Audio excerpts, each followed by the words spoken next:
Au nom du Père, et du Fils, et du Saint-Esprit. Amen. Je veux commencer ce soir avec les paroles fortes de Paul, les conseils prodigués par Paul, qui dit annoncer l'évangile n'est pas un motif d'orgueil pour moi. C'est une nécessité qui s'impose à moi et malheur à moi si je n'annonce pas l'évangile. Maintenant, la question qu'il faut se poser, comment annoncer l'évangile? Comment annoncer la bonne nouvelle du salut? Et qui peut annoncer cette bonne nouvelle? La réponse est que tout le monde peut annoncer cette bonne nouvelle à sa manière. La bonne nouvelle ne s'annonce pas exclusivement dans le discours, mais cette bonne nouvelle s'annonce à travers de bonnes actions. Oui, annoncer l'évangile, annoncer la bonne nouvelle du salut, faire le bien, partager l'amour n'a pas d'origine, n'a pas de nationalité, n'a pas de race, n'a pas de couleur, n'a pas d'appartenance, n'a pas de frontières. Oui, à chaque fois, le besoin se fait sentir. Nous sommes obligés d'intervenir. Si les réfugiés sont en danger, si une personne en difficulté, oui, en tant que chrétien, nous devons agir.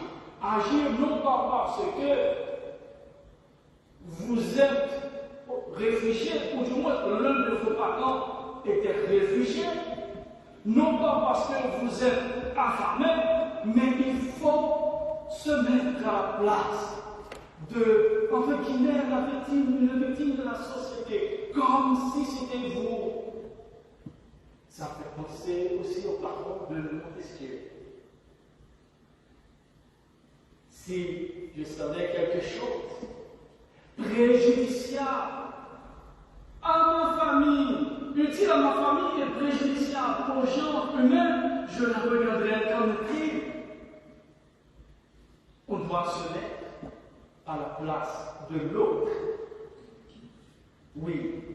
Et à cela, je veux m'associer ou corroborer à la quintessence du message central des homélies de notre évêque primat, Michael Carey, qui parle toujours de Jesus Movement, the ways of love. Oui, notre mission francophone est une mission en mouvement, c'est-à-dire qui dépasse les frontières. Et c'est la raison pour laquelle nous accordons une grande importance à ce mode de fonctionnement hybride, c'est-à-dire deux en un. Une communauté physiquement présente ici à la cathédrale et une autre communauté virtuelle. Ceux qui sont en train de me regarder actuellement, ou du moins qui vont nous regarder par centaines, ça a une grande importance pour nous, et c'est la raison pour laquelle, au nom de la convocation des églises épiscopales en Europe, nous vous remercions. Merci pour cette confiance. Merci parce que vous avez partagé nos vidéos. Et c'est une manière aussi de prêcher cette bonne nouvelle.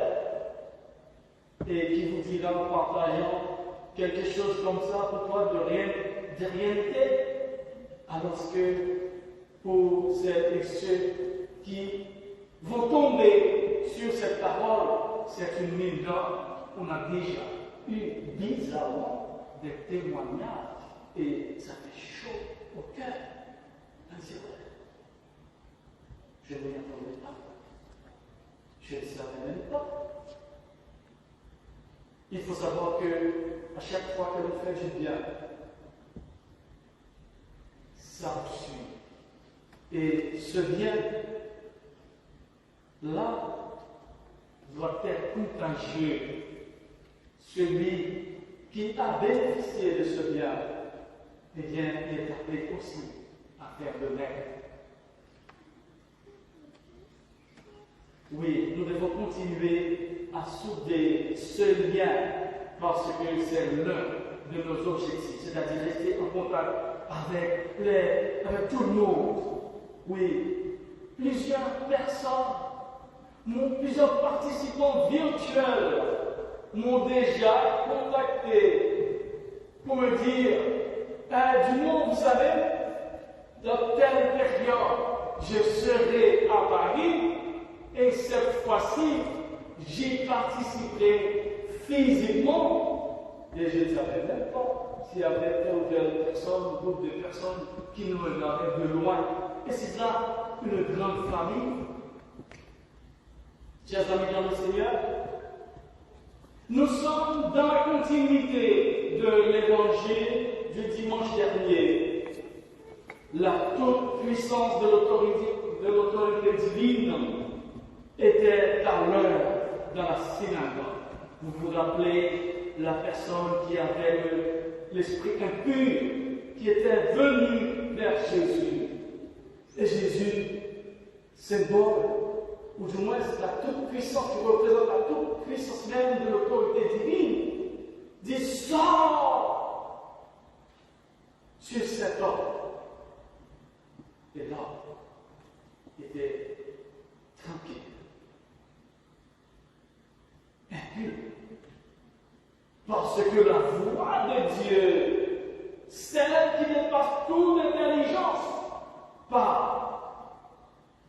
Et cette toute-puissance, heureusement, nous pouvons la voir aussi par délégation. Oui, ce soir, ou du moins aujourd'hui, parce qu'il y a des gens qui nous regardent avec un décalage, nous rapporte ce que Pierre lui-même racontait au sujet de la guérison de sa belle-mère qui était couchée avec une fièvre, pas n'importe quelle fièvre, accablée, très compliquée.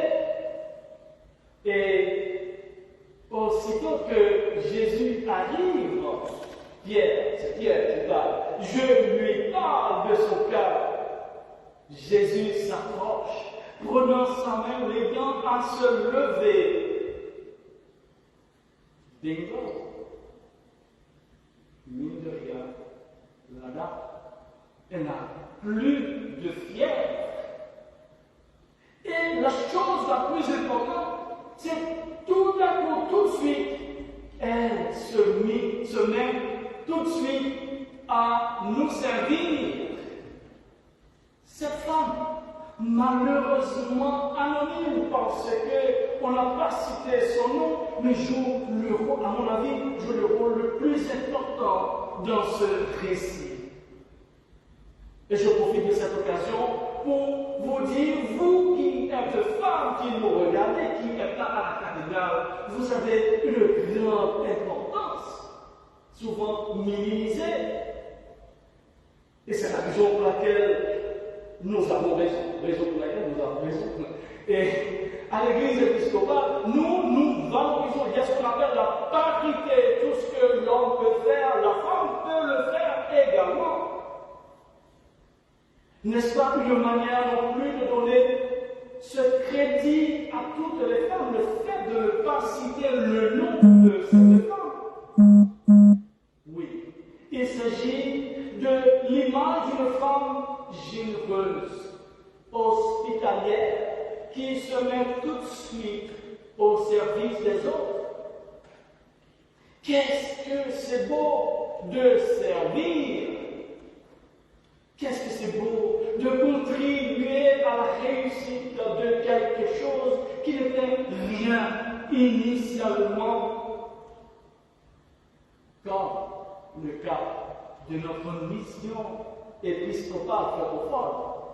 Bravo à vous, chers amis, qui avez tout donné pour la réussite de cette mission. Donc, déjà, vous devez être fiers.